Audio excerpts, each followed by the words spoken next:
Okay,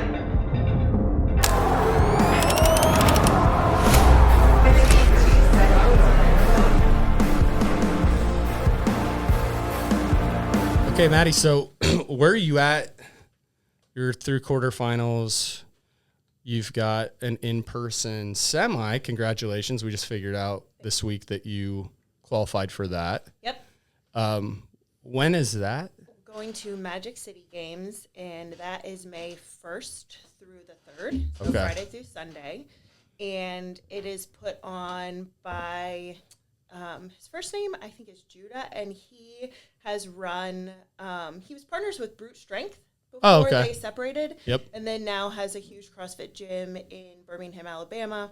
Super passionate about just competitions, getting good ones run, and seems to be very interested in the Masters population in general.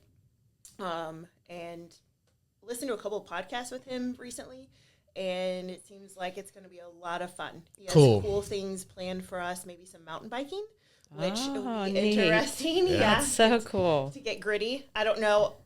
In where I'm at right now, to make it to the games from this level, you either have to place in the top 3 at one of these in-person semifinals, or you have to be in the top 15 of an online qualifier. That's cutting down my field pretty quickly from 74th place. So my goal this year is to get some in-person experience. This is a big floor to be on, be next to someone. I'm really excited to do a semifinal with people and not have to just be like out in the middle of a floor by myself being like, God only knows what everybody else is doing. Sure. It's just so much more fun to see like somebody getting to a barbell next to you and being like, can I pick it up a second faster? Or can I hang on for one more rep than them? Or, you know, it's just a lot more motivating. And I think true to competition form, you get a one and done situation. Yeah. And if you do well in a workout or you win your heat, it feels really exciting. Yes. Where you're like, you do a workout and then you're just done like, well, you kind of know in real time where you stand compared with the rest of the athletes. I mean, you can't run the Olympics, the 100-meter dash for just 10 people doing individual runs. There's like no sense of like, I got to get ahead of you, and there is that element of, the kind of psychology of like when there's people around you, if they're a little bit ahead of you, just run your own race. I'll catch up to them here. It's things like that are way different on your own versus being in a live event with other athletes around you. Definitely. And I love the one and done situation too, again, with a finish and you know where you stand, but also you go home and you have 4 or 5 days to ponder these workouts and know what is everyone else doing? Could I be doing it better? Should I try a different strategy? And you just go home after said workout is done, like you had said, and be like, what happened? Yeah. You just think everybody's out there doing it different. Everybody's out there with a different strategy. I'm going to retest it. It's 6 days of misery, honestly. Just thinking, like, should I do it? Do I need to redo it? Is there a better way? When is the Masters online? Masters online, and I'm pretty sure the dates are like the 7th through the 11th or the 7th through the 12th of May. So the weekend after. Okay. Magic City. So you can choose to do? You can do both. And I can do both. Okay. Are you just going to do one? I'll see how I feel after Magic City. My only way that I would think that doing the online semifinals would be helpful is it's always good to see what CrossFit's putting out there. Plus, I've compared myself every year on the CrossFit leaderboard of my improvement. Yeah. And so that was my only thing. I'm like, well, how do I know if I get better if I've only done this one thing that's totally different than what I've tracked my progress on before? And you got to be on those big stages. You got to get out there and be with people. I think that's ultimately more important. Yeah. And I could still do semifinals, even if it's not my best, just to put myself out there and see where I stand. And it's CrossFit. It's never going to be the same. If you're within 20 places of where you were at some point in your life, you got to say, I'm breaking even and look at what the workouts were and go from that realm. So in the long run and knowing kind of where I've been comparing myself, it's not worth missing this opportunity. Your best years aren't always your best years necessarily, because you might run into a movement combination that's just like, this is pretty trash for me. Yes. And I'm not going to, this is going to knock me down the leaderboard exponentially to where it's unrecoverable. Like, because the way it just all, hey, when that happens. Yeah. No, it happens. Yeah, it happens to everyone. It does. It's Yeah. like every year, can they get Holding more? on to it for 15 years. No, I'm just joking. I've let it go. Where is the Magic City Games? It's in Birmingham, Alabama. Okay. So, and Is that a drive or is that a flight? You definitely can drive it. We're flying. Okay. We're going to go to Atlanta, and it's a 2-hour drive from there. Okay. It's expensive to get to Birmingham. It was like $500 a person. I was like, oh, I'm not going. But we figured it out logistically, and it's going to be fine. Do they have an airport there? They do. Okay. But you have to, it's small, and you're looking at a layover. And nothing. There's no good direct to Birmingham. No, and so you're traveling more than you're driving. You're definitely paying more. So. It's quicker to just rent a car. Atlanta's an easy trip in 2 hours. Yeah, I think it was $145 round trip to get in and out of Atlanta. So that's perfect. Great. Yeah. And you're 44, right, this year. So next year we'll put you in a new age category. Yeah. So this year has been definitely a building year, but it's paid off. Like I still feel very positive about my competition season this year, and looking forward to adding just a smidge more next year. This year was one where I could be a little bit more comfortable, still work on hard things, but really dial into what it feels like to push a little bit harder at certain times of the year. I feel like I finally have that figured out. And then next year, I really want to turn up the dial and kind of feel what it feels like to hurt and get almost like it's more of a lifestyle restriction than anything else at this point, right? Like you're turning down a lot of things. You're really, really dialed into nutrition. You probably won't get married again next year, so Nope. take that variable. Well, too, I think like you're the old girl on the block this year. Next year you're going to be the youngin in the group, and I think like at a certain age, probably after 40, that 4 or 5 years makes a big difference in terms of like who you're competing against. It's funny to say, I was like, these young 40-year-ds coming in, man, they're hot. It does make a big difference, though. I mean, just if you think back to how you felt like right at 40 versus now. And how many years have you been like super competitive now? I was just thinking about that. Yeah, I was looking back at my open leaderboard. I would say I remember, I think it was 2018 was my first open here at CrossFit Grandview. Okay. And I think that was the one that I was like, oh, I see this is motivating to work on skills. Like you don't have something this year. I was like, it's pretty sucky to feel like you just lost a whole year if you don't have that skill next year. Yeah. And seeing like, okay, this is where you can measure yourself. And it just kept kind of trending that way. And then, of course, I think I turned 35. I was probably 35 when I got here. But then each year kind of then that year when you move up to 40, you're like, oh, I'm closer than I thought I would be. And so that was pretty motivating too. And I think that's when I started to really dial it in and be like, if you're going to do this and stay healthy, I guess, and feel good about it, what does it look like long term? Yeah. And where is it going to go? Because 4 years is a long time to maintain that, and you're doing competitions all year round. Yep. So like with your current like kind of strategy or setup, what's the longest break you have? Yeah. It'll be after semifinals this year. Okay. I typically really value my summers. Yeah. Yeah. And it works out great. And next year, if I go to the games, that's going to be like the big, like, oh, you got to stay in it for another 3 months. And it's the fun 3 months of Ohio. But I'm looking forward to that at this point. But during the summer, I really try to do what's fun. I try to still stay in. I work with a strength conditioning coach, and I really try to keep those days very intentional and intense. And if I can keep those 2 days and have like 1 or 2 days in CrossFit that I can drive it in really hard and work on skills, I have found a really good rhythm where I can do high Roxy things or go for trail runs and enjoy a couple do bicep workouts. Curls and bodybuilding. Yeah. And that's the fitness that I really enjoy. I really enjoy CrossFit too. But there's something to be said for that mental drive of being like, everything has to be hard. Everything has to be heavy. Everything has to be for a purpose. Yeah. And I really tried to make my off season, have fun. I love fitness. I'm going to do it the rest of my life. Yeah. What do I love about it? Can I enjoy that? And then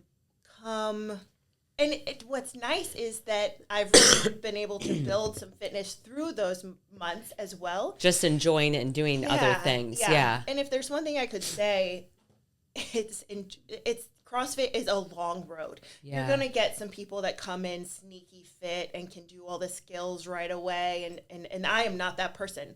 I'm a hard worker. I'm strong, but I wouldn't say I'm naturally athletic. And it can be done. You can build it up, but it's a slower road. Yeah. And at this age, of course, you're also dealing with like, how much do I want to get beat up? I can only practice these heavy lifts or heavy gymnastics for so long before my joints are like, okay, you got to step back for a little bit. Well, I mean, staying healthy for as long as you have at your age is really remarkable and pushing that hard. Thanks. It's really cool. So you have like then 3 months off. Do you usually do something in August, like a competition?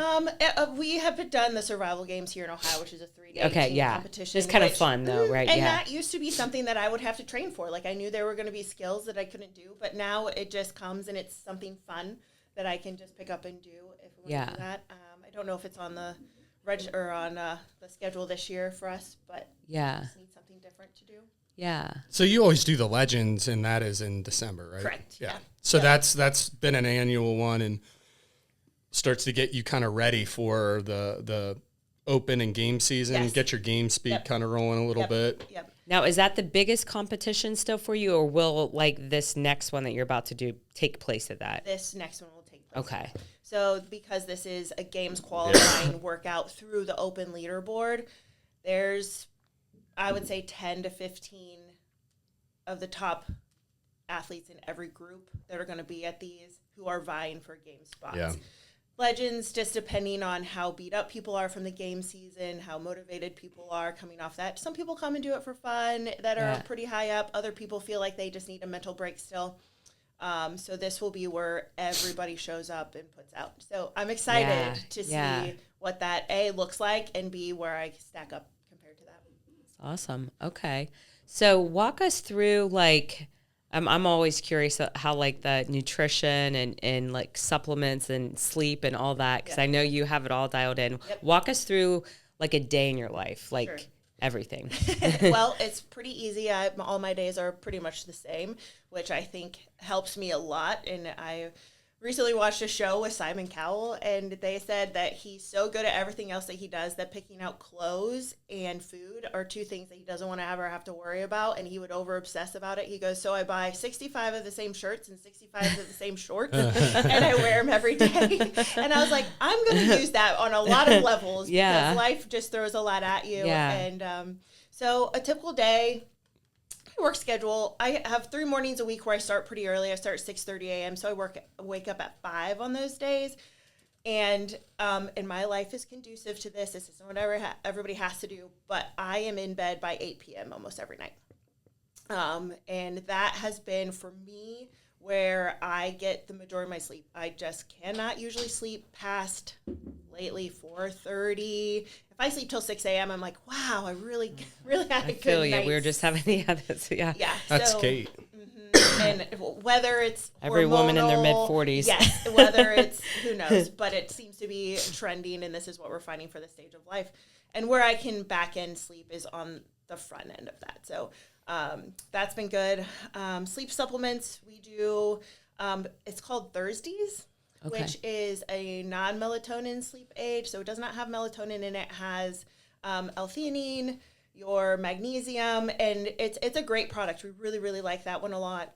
Are you trying to avoid melatonin because then your body doesn't produce it as much? So, okay. And I don't respond super well to it. It doesn't seem to help me sleep better. I can't say that I've seen a negative side of it, but it doesn't help me a ton, so I'm like, I might as well just not mess with a hormone that doesn't seem to help. Right. So we do that. I do take, if I have had a couple, I'm not classically a great sleeper, if I've had a couple nights where I'm just getting less than 7 hours, I will take Alka-Seltzer sleep at like nighttime, and it just helps me stay asleep. I try not to use it so much, but if there's modern medicine out there, why aren't we using it? I tried that the other night and still woke up at 4:30. Yeah, and sometimes it backfires on me, and I try to, and I think I've talked about it before. It's like, today's the day I'm sleeping till 6. Yeah, you can't always plan that, and sometimes even with medicine. Yeah, I heard her scurrying around when she said that. Well, I guess I'm going to yoga. Yes, there's productive things to do. And I do think that if you wake up at that time, you just got to be like,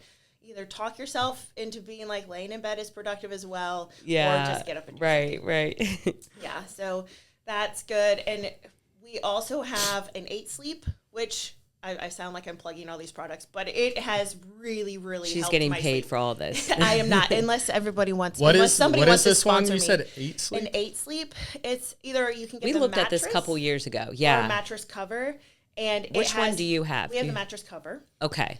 And it has a cooling mechanism and a heating mechanism. Oh, okay. In it. So you can make it 2 different temperatures for each of you, for each right? side, we each have a pod, and basically it sets like when you get into bed, it's at a certain level. Like usually when you get in bed, you want to be a little warmer, calm yourself down. But in the middle of the night, it automatically then trends down to it's on like a plus or minus 10 scale. I think at night I'm at a -4 when I tend to be like, I don't know anybody else, wakes up in the middle of the night, throwing covers off. I'm so hot, my feet have to be out. Just so anything. you can do it at every hour. Yes. Yeah. Wow. Yeah. So neat. And so it kind of, it a little bit learns you, but you learn the settings that you like. And if you wake up in the middle of the night and you're like, oh my gosh, I'm freezing, you can grab your phone, bump it up to, and fall back asleep. Yeah. So that has been really helpful. Just anything that doesn't wake me up at night because I won't fall back asleep very well has been very, very helpful. So I will say we've dumped a lot of money into our sleep practices. Yeah. And that's been good. Yeah. If there's one thing, like really like rest. And it really is true. And I know it's the low hanging fruit and everybody talks about the bottom of the pyramid being sleep and nutrition, but it's undeniable at this point. Yeah. So that's sleep routine. And then wake up every morning. Breakfast is right now in training season, we're just adding extra carbs to everything. So sometimes non-training season, it's egg whites, blueberries with a little bit of honey, coffee, half and half out the door. And right now we're doing big bowls of oatmeal. We're doing extra fruit. We're still putting honey on stuff, front loading the day quite a bit there. And it's amazing. I see differences right away. Like I'm like, oh, I'm happier at work. I am definitely not as hungry early in the day. Yeah. And I try to monitor these things when my activity's not so much that high either, but I'm like, okay, this is definitely better. Then eat a meal before I work out at noon every day, which is another big hit of oatmeal. We're doing yogurt, tons of fruit, and usually like some sort of caffeinated beverage on the side of that, whether it's a Celsius or whatever else we have here, C4 before. I do believe caffeine is definitely one of the most researched pre-workout and have you tried that one of those O2 ones that I put in there? Yes, I have. How was it? There were 2 kinds. There was an uncaffeinated kind, which which I thought were the best tasting ones actually, just for hydration and electrolytes. And then the caffeinated ones, that's pretty mild. I'm not. Yeah, it's only 115 or something. So she needs the good stuff. Yeah, okay? if you were caffeine sensitive, I think that's great. If you drink the little Celsiuses, you would like that. If you drink the big Celsiuses, then I probably because those are those 250 or 300. The small ones are 2, so the big ones are 3. Yeah, yeah. And I've played around with caffeine quite a bit, just whether it affects my sleep, whether it affects my performance. If it happens before 2:00 in the day, I can basically almost take up to 600 milligrams and feel okay. But it's probably also like how hard you're training. Yeah. So do you find if you're not like in season training, you can't have that much? Not really. I do cycle through how much I use for pre-workout, like just to keep my adrenals under control. Yeah. And you get sensitive to it too. So there are times when I'm like, hey, you've been using C4 here for a couple weeks. Yeah. Why don't you back down to a Celsius packet, which is more around like 120. Yeah. I can even convince myself if I grab like an amino acid drink to be like, okay, you're fine. This is not a big workout. Right. You have other things to do today. You don't need to be amped up. I try to cycle through. Just so you don't bottom out your cortisol. So I don't bottom out. And when I need it, it's effective. Yeah. So I like the feeling of feeling like a little jittery. I want to go. Well, and it probably helps you focus for all your patients too. Yeah, it does. Like I definitely need my coffee in the morning. Yeah. So that's where my coffee and half is with me on my way to work every day. Then after I work out, really tons of research out now on your post carbs, like within 90 minutes is showing big carryover into how your training and performance is the next day. So I know we've always, old school is protein. I think we always talked about fat, like getting that in your nervous system and like just coating and calming things down and not feeling so hungry after you have a big workout. So now implementing all of that, my after workout meal is probably one of my biggest of the day. That includes either some sort of like chicken breast, deli meat. I do nut butter on rice cakes there, and I'm also having like a serving of fruit with that. And right now, I'm just trying to like get as many carbs in there as I can too for recovery. So maybe I'm putting honey on that, like additional in my training season. Old keto Mattie would be having a heart attack right now. I would, and look how much better I feel. So much more life to you. Yes. Carbs are good. Yeah, the old school CrossFit that I think it might have played a role in some people getting hurt and cooked on it was, this paleo. Yeah, the paleo or no sugar type of thing, which I understand where they're going with it, but when you blend that with like high intensity exercise, which is completely ran on like fast sugars, and then you're just like trying to run on like, fat and meat, like it creates a wacky effect in your body, and you kind of like, your engine sputters and you run into a wall and people start getting real messed up and and it's such a trend now, and I'm trying to lean into that. And of course, it's so funny to watch. I just watched videos from like maybe 2016 of CrossFit and how little everyone was and skinny. And that was coming off of like, we knew fitness as bodybuilding. We thought every fitness correlated to a better body, and I'm going to use better very loosely, a thinner body, a leaner body. And what we're seeing now is a well-fed athlete is a better performing athlete.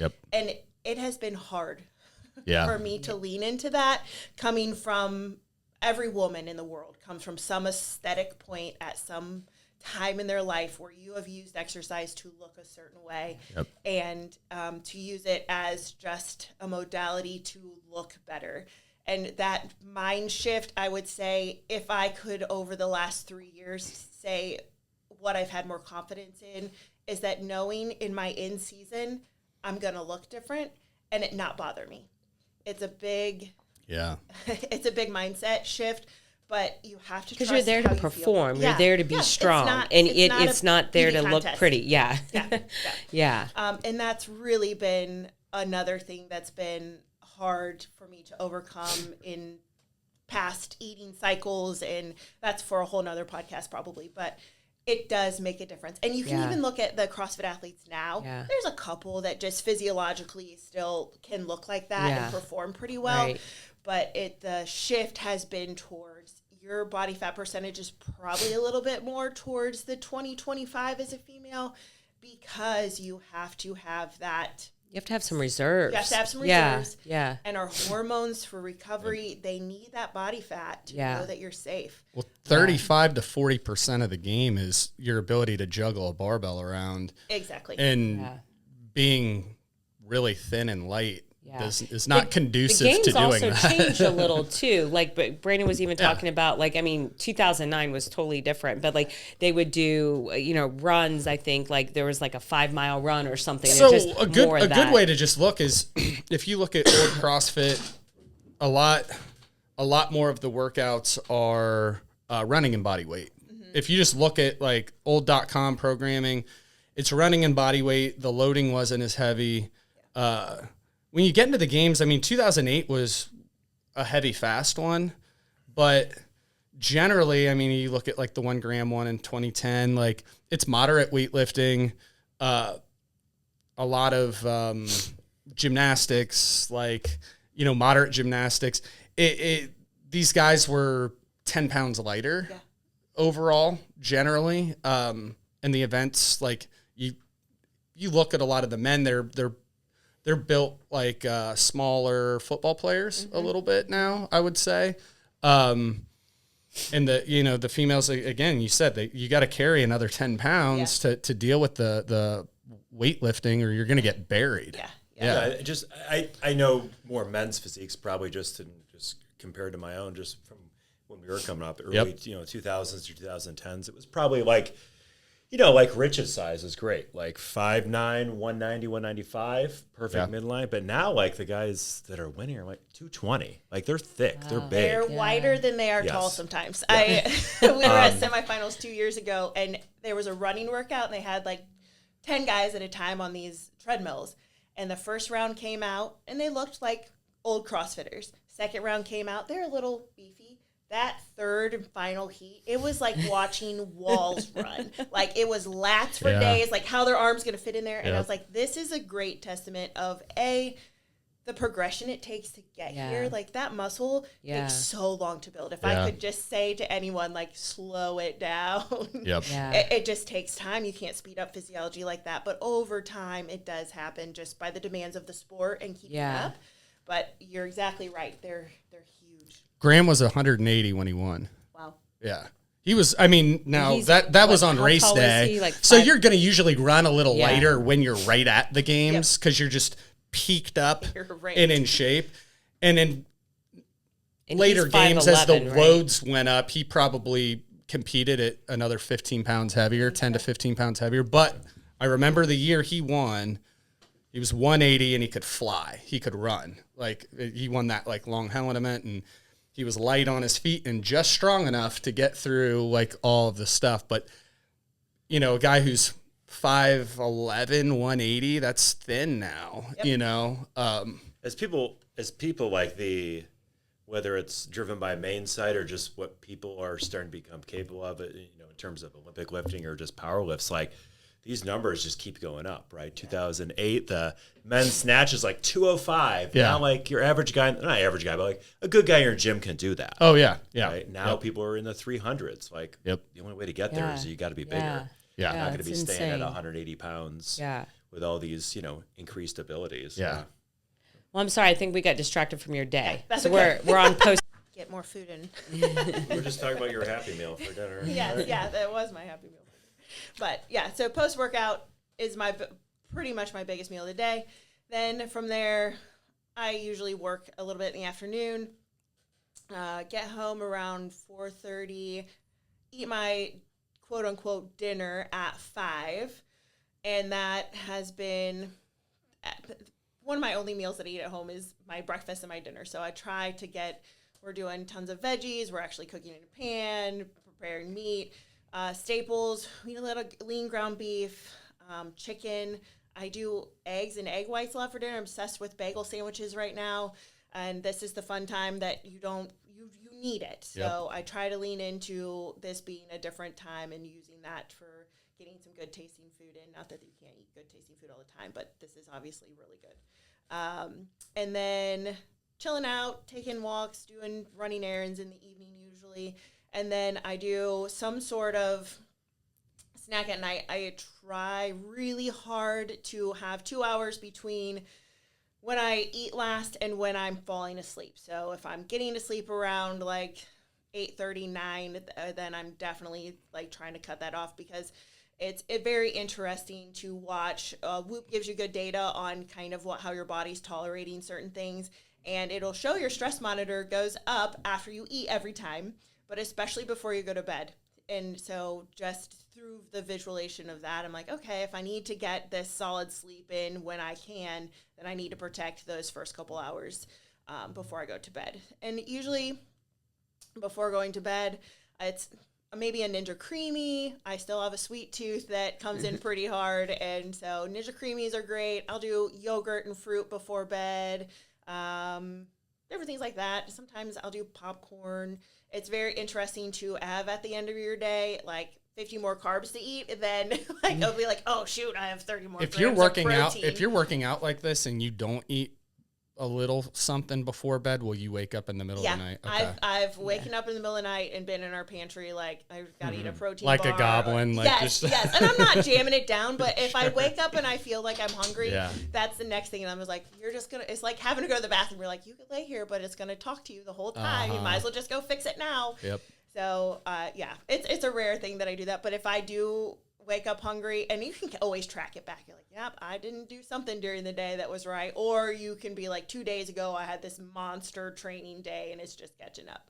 So, yep, I will be down there grabbing something out of the pantry for sure at 2 a.m. Usually the choices are not quite as good at that time either. No, you're not if you're waking up in the middle of the night, like the bagel bites are going in or something. It is a grab and go. No, I know. You're not keeping stuff like that in the house. Not running Taco Bell. So, but it's literally rinse and repeat like that. And again, during the week, I'm not doing 2-a-days. I'm not.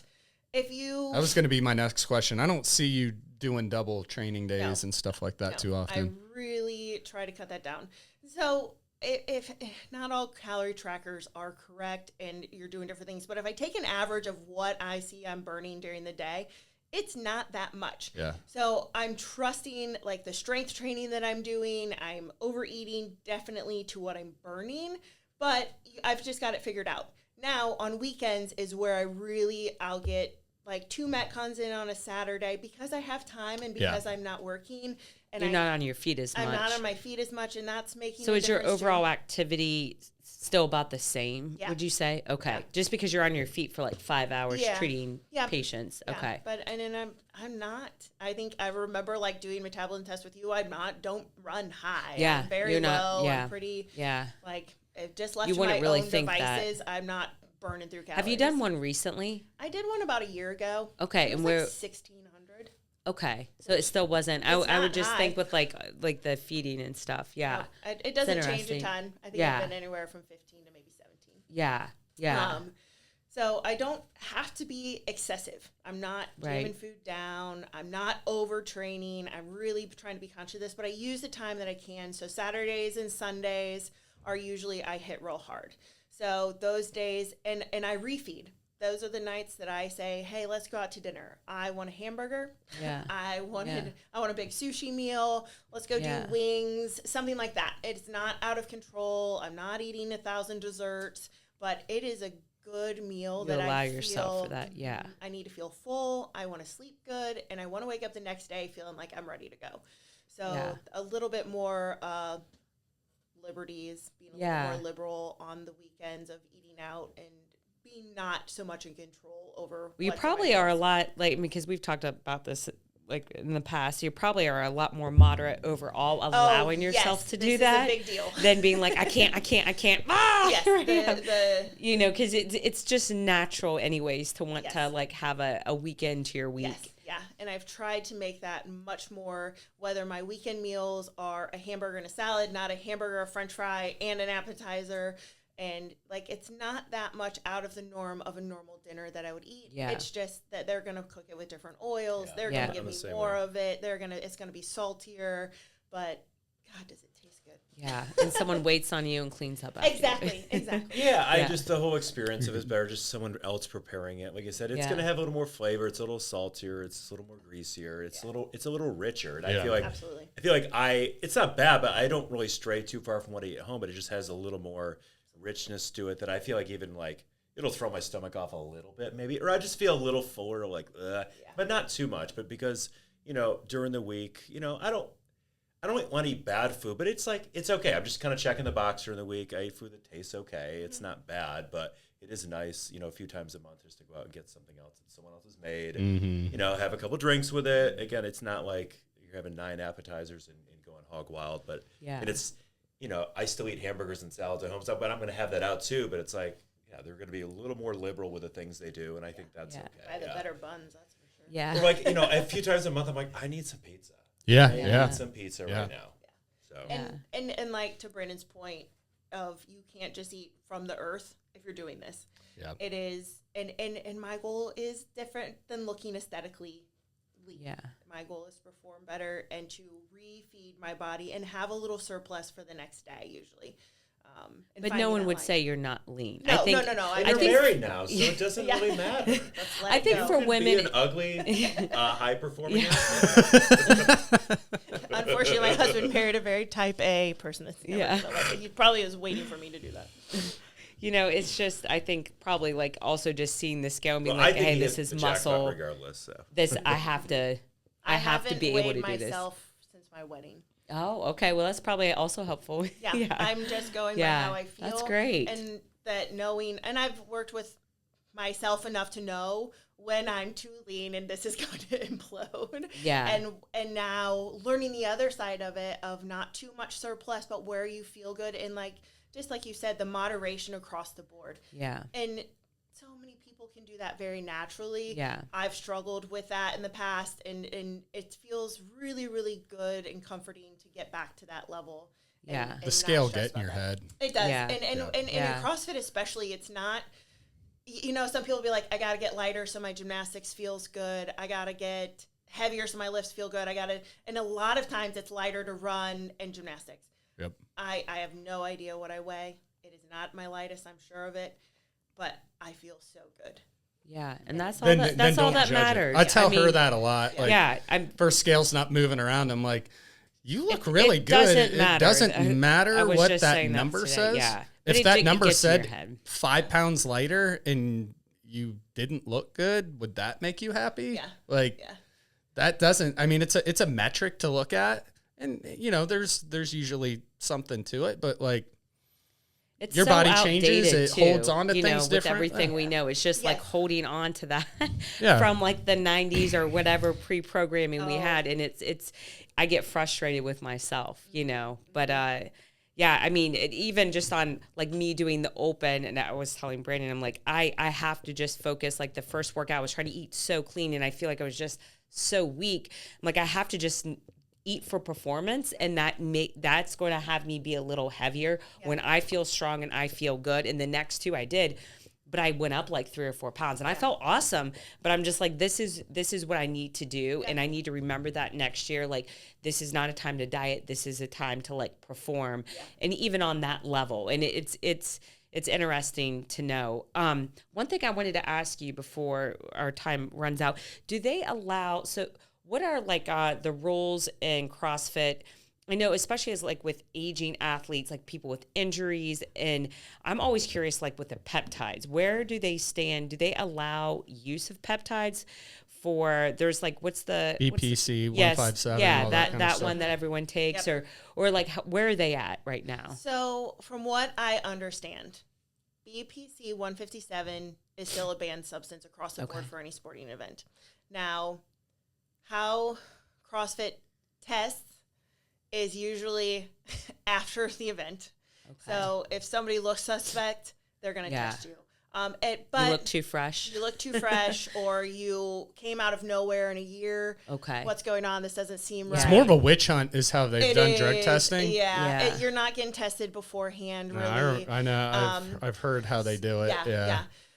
So what I kind of have questions about is, so many people are on hormone replacement therapy. Yes, I was going to ask about that. Yeah. It doesn't seem that anyone cares if your estrogen is being replaced. Nobody cares. But testosterone obviously is the big one here. And at my age group, I don't know who's not supplementing. Right. Well, I'm on like progesterone and estradiol right now. And just being on the estradiol, I can feel how much I'm recovering. So I'm like, do they ban that? Yeah. Or, I mean, so are they just looking at testosterone then in like levels? So far, yes. Okay. And it's from different talks that I've heard, there is a level of which is normal. Okay. Right? So most men are just bumping themselves up to that 500. Okay. And if it's not above that. So you're allowed to be at like the upper limit. You're allowed to be at the upper level of that. And that's probably not going to made somebody's eyeballs pop out at you. Gotcha. That's going to be a very normal person. Okay. If it's obvious, and we're looking at like your Anabar, your way up there, performance enhancing, illegal off the street hormones. Right. Something's going to look a little fishy, and they'll probably test you. So they're probably just looking at the extremes of that. Okay. I was wondering about that, because I'm like, hey, before I got on I was waking up at 2:30, 3. Like, you cannot compete like that. No. And I know it doesn't have to necessarily be every woman, but I have not known women that are more like the type A workout people that are sleeping a full night. Exactly. I know zero. They don't ever clearly address that. No. I've never heard them clearly address it. It's probably really hard. Yeah. And I think, especially in the masters world, like now that it's so popular in these peptides, It's really an unanswerable question at this point. But I think if it's suspect, it's going to be obvious, and people are going to see that. And I work with quite a few games level athletes, and they do not mess around with it. Yeah. And they ask a lot of questions. They're continuously in contact with the higher ups at CrossFit to ask those questions. They have been referred to, is it USADA? Yeah. To answer those questions. Okay. So can they test for the peptides? Are those testable things? I don't know the answer. Yeah, I don't either. I don't know if those things are like. I assume yes. Okay. Since BPC 157 is, I mean, how else would they know? It has to pop up somewhere, but I don't know the direct test for that and where. I know. I did see that the RFK he's into using all that stuff, and he's trying to get. Because it is kind of the Wild West with that shit. Yep. So he's trying to get it. I just heard regulated in some way. Yeah, and so you can get peptides and it needs do more that human stuff. Research right now. I think he's really driving to get that done and finance some of that. So you can buy it in some sort of a legit way, and it's regulated, or I don't know, which would probably be good. It's the battle of big pharma versus something that's not a pharmaceutical drug. Sure. And they have gotten into this game a little bit through GLP-1s and different things like that. It just is going to take time. But right now, I'm sure it's a scary thing for them to be like, oh, a lot of basic injuries are being treated without what we're providing financially. So I think just on the either side of the lobby floor, that's going on. They want to be able to bill insurance for it. Yes. Nobody wants to lose money, and these people want to make money at the end of the day on any of these journeys. But it does seem to be very helpful and an up and coming good thing if they can push through. Sure. Yeah. Oh, so before we jump off here, Mandy did say. Remind me to. You guys have something coming up. Yep. Is it for like competitors or? Yep. So. Through my journey and working with a lot of CrossFitters, I this year would like to put a lot of time and effort into our L2 group. And this can be for anybody that wants to be competitive, but they're just the group that I've chosen to start with and kind of do a ground floor program with. And it's still in the works, but what we're looking at is taking each individual and running them through mobility tests, stability tests, and strength tests. And this is just to find where your gaps are, maybe where you keep pinging injuries, what is up and down the chain causing that, and how can you get a specific program to do that? ROMWOD, GOWOD, different things that do mobility things. It's going to generally hit a lot of different things. But I think if athletes, and especially now, like we're seeing people that have jobs, and we need to streamline this as best as possible. And it's finding, okay, your ankle mobility limits pretty much everything you do. Can we just hit that? And here's 3 ways to do that. Okay, your shoulder is unstable. Great, we have this. Through this testing, we might also learn like, hey, you're an athlete that tends to be a little bit more rigid everywhere. So your time is best spent in mobility and GOWOD and things like that. Oh, you come from a gymnastics background, you're mobile everywhere. Maybe your joints need a little bit more stability. So helping people dial into a little bit of a more personal program of how they can save time, be more efficient on that. And I have kind of figured that out just because that's my job, and how to work with my body, how to work with someone else's body. And so far, good success. I think the sustainability of a couple of my athletes have been really, really proven, my sustainability in the sport. And it seems to be whether you want to compete and be better and grow that way without a lot of setbacks, or if you just love fitness in general, this is how we stay at it the rest of our lives. Love this. That's really cool. So hopefully in another month or two, I'll be back on here to like really present what this program looks like. But great. We are, at least I am, super passionate about helping people figure this out and how we can make a program out of it and keep everybody a little bit less injured and happier and training all the time, progressing forward. Awesome. If that resonates with you, start bothering Mattie right now and asking her, so what is this that you just talked about? Call the hotline. That's right. This is her cell phone. I'm out in the gym every day from noon to 2. Very cool. Well, hey, Mattie, thanks for coming on today. Thanks, Mattie. Always a pleasure to be here. Thank you.